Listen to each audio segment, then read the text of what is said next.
দ্রৌপদীর বস্ত্রহরণ পশ্চিমবঙ্গে গত পরশু চোপড়াতে হয়েছে, তার আগে কোচবিহারে হয়েছে, হাঁসখালিতে তৃণমূলের নেতার দ্বারা হয়েছে, মাল্লাতে হয়েছে, বিভিন্ন জায়গায় প্রতিদিন কোথাও না কোথাও কিছু একটা হচ্ছে। যদি সেটা সোশ্যাল মিডিয়ায় ভাইরাল না হয় তাহলে চেপে দেওয়া হচ্ছে।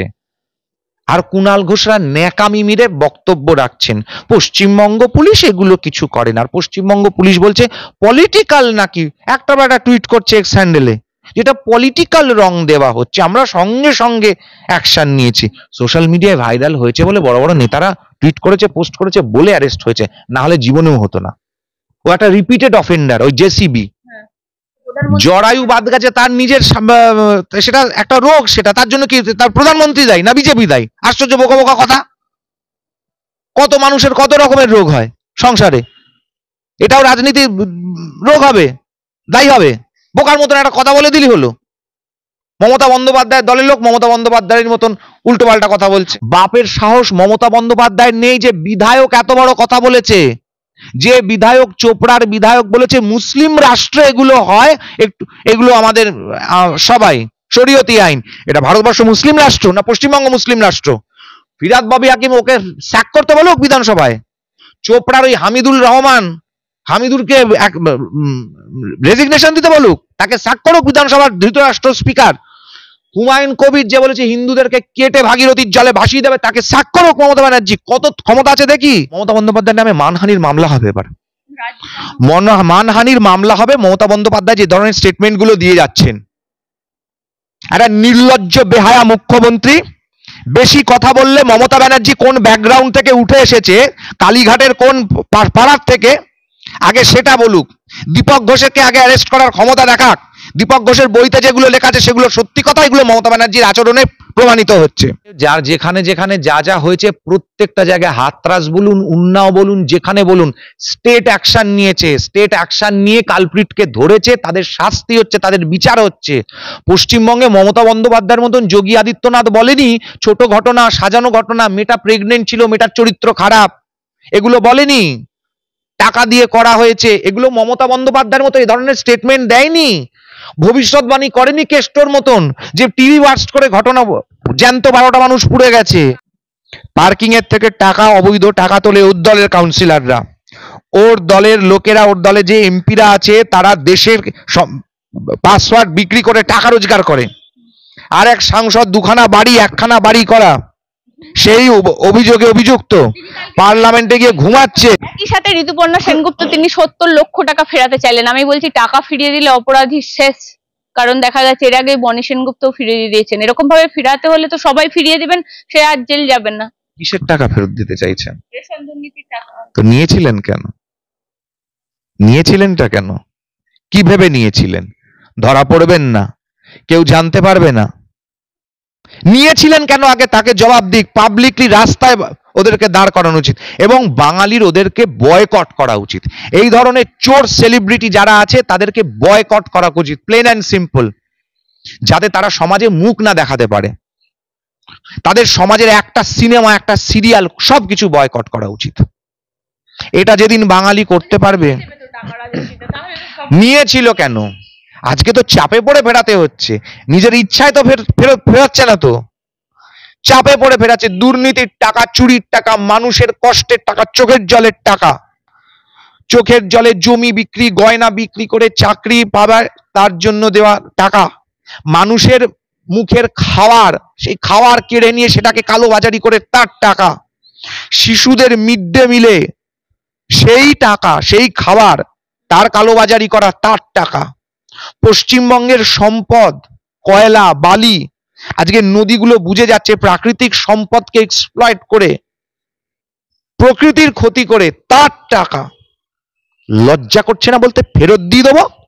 সিম্প্যাথি গেইন করার যদি চেষ্টা করে থাকে মহুয়া, আমি জানি না কৃষ্ণনগরের সাংসদ দাঁড়িয়ে কৃষ্ণনগরের 4টে কথা বললেন না কেন, যে আমার কৃষ্ণনগরে এই নদী সংস্কার চাই, আমার কৃষ্ণনগরে পলাশির চিনির মিল খুলতে হবে, আমার কৃষ্ণনগরে ঘূর্ণির মাটির পুতুলকে বিশ্বের দরবারে পৌঁছে দিতে হবে, পাটের ওখানে নানান ইন্ডাস্ট্রি করতে হবে, মেক ইন ইন্ডিয়ার আওতায় পাটের ইন্ডাস্ট্রিতে বিভিন্ন ফ্যাক্টরিজ খুলতে হবে, তাঁতের কৃষ্ণনগরে যে তাঁতিরা আছেন তাদের শাড়ি কলকাতা শহরের বিভিন্ন শাড়ির দোকানে 12,000, 10,000, 8,000 বিক্রি হচ্ছে, আর ওখানকার তাঁতি 300 টাকা মজুরি পাচ্ছে না শাড়ি পিছু, সেটা নিয়ে উনি কোনো কথা বললেন না। তার মানে এটা হচ্ছে ব্যক্তিগত করে খাওয়ার জায়গা, এটা বুঝতে হবে তৃণমূল কংগ্রেসের কাছে। এসব ন্যাকামি করে লাভ নেই, কৃষ্ণনগরের কথা বলতে হবে, কৃষ্ণনগরের রাস্তাঘাট, আন্ডারগ্রাউন্ড গড়গড় করে কথা বলেছেন, স্পিকার ছাড়া তো কেউ কথা বলতে পারে, সব বোকা বোকা কথা বলে তো লাভ নেই। স্পিকার সেখানে উপস্থিত থেকেছেন, চেয়ারে তো কাউকে না কাউকে বসতেই হবে স্পিকারের, ওনার কথা তো পার্লামেন্টে ডকুমেন্টেড হয়ে থেকেছে, তো উনার কথা বলেছেন, সেটা কথাটা ডকুমেন্টেড হয়ে থেকে গেছে।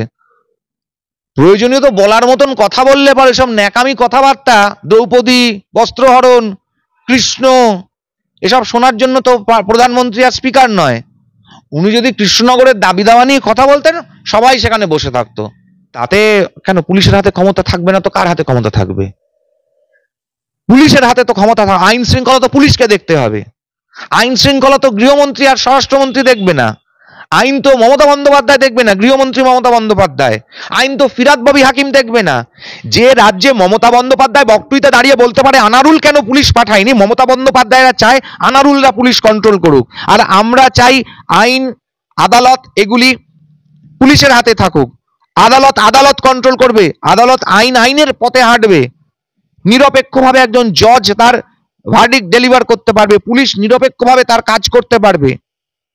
মুখ্যমন্ত্রী হকার উচ্ছেদের রীতিমতো বললেন, হকার উচ্ছেদের জন্য। তারপরে দেখা যাচ্ছে মুখ্যমন্ত্রী এটাও বলেছেন যে গরু, কয়লা, বালির টাকা নাকি প্রশাসনের একাংশ বিজেপি নেতাদেরকে দিচ্ছে। কাকে দিচ্ছে, কোথায় দিচ্ছে মমতা বন্দ্যোপাধ্যায় বলুক। মমতা বন্দ্যোপাধ্যায়ের নামে মানহানির মামলা হবে, এবার মানহানির মামলা হবে। মমতা বন্দ্যোপাধ্যায় যে ধরনের স্টেটমেন্ট গুলো দিয়ে যাচ্ছেন, একটা নির্লজ্জ বেহায়া মুখ্যমন্ত্রী। বেশি কথা বললে মমতা ব্যানার্জি কোন ব্যাকগ্রাউন্ড থেকে উঠে এসেছে, কালীঘাটের কোন পাড়ার থেকে, আগে সেটা বলুক। দীপক ঘোষকে আগে অ্যারেস্ট করার ক্ষমতা দেখাক। দীপক ঘোষের বইতে যেগুলো লেখা আছে সেগুলো সত্যি কথা, এগুলো মমতা ব্যানার্জির আচরণে প্রমাণিত হচ্ছে। হাতির দেখানোর দাঁত একরকম আর চেবানোর দাঁত একরকম। গড়িয়াহাটে চলুন, 68 নম্বর ওয়ার্ডের দিকে যে ফুটপাথটা, একটা হিন্দু ওখানে দোকানদার নেই। সোনারপুর, বারুইপুর, বিভিন্ন জায়গার থেকে আসা বিভিন্ন সমস্ত হকারদেরকে বসিয়ে দিয়েছে। লেক মার্কেটে আপাত মস্তক হিন্দু এলাকা, হিন্দু পাড়া, কোনো মুসলমান নেই, ওখানে মুসলমান হকার বসিয়ে দিয়েছে। তাদেরকে উঠিয়েছে, সেন্ট্রাল অ্যাভিনিউ উঠিয়েছে, ধর্মতলা উঠিয়েছে, মহাত্মা গান্ধী রোড উঠিয়েছে। ওখানে কারা বসে আছে? মমতা বন্দ্যোপাধ্যায়ের দুধেল গাই হকাররা। তাদেরকে ওঠানোর ক্ষমতা দেখাতো। উঠিয়েছে। 1 মাস কেন, একদিনের মধ্যে যদি ওঠাতে পারলো তাহলে 1 মাস কেন সময় নেবে? হিন্দুর বেলায় একদিন আর মুসলমানের বেলায় একেবারে 1 মাস সময় কেন? 1 মাস সময় লাগবে কেন? কে টাকা খায়? ওর কাউন্সিলররা টাকা খায়।